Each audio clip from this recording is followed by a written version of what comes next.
And here we go on our Friday edition of the Orange and Brown Talk podcast.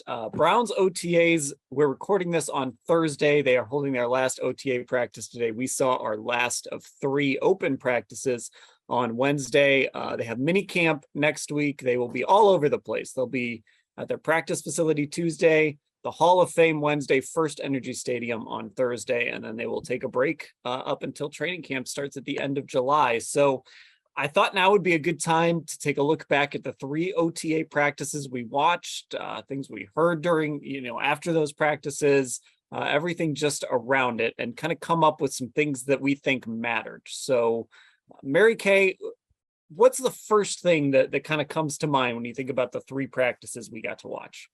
Well, I think it's the easiest and most obvious thing is that the fact that Deshaun-Watson was actually there, that he participated in all of the OTAs, and that he was able to participate in all of the OTAs. I mean, he had to go back and forth to Houston to give depositions.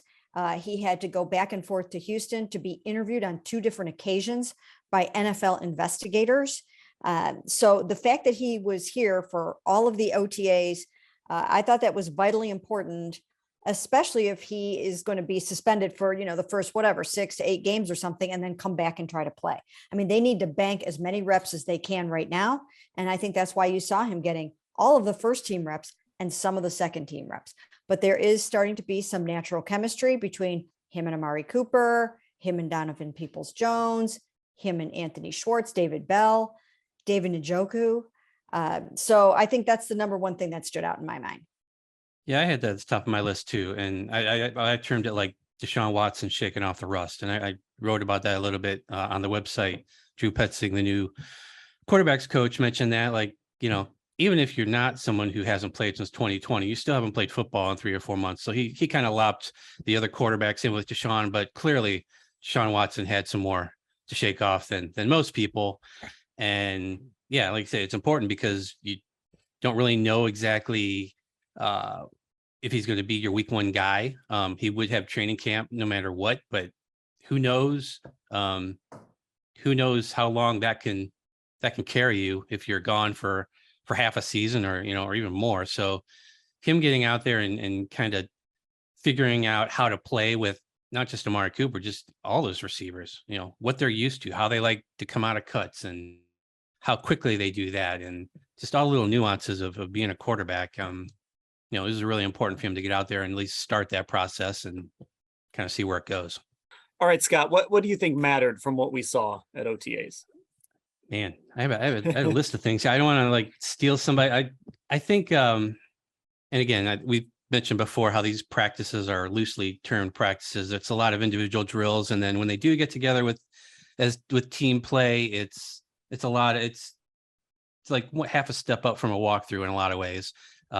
But I think getting a glimpse of how certain people are going to be used or might be used is one of the things, at least I think for us, people who are observing practice, is important.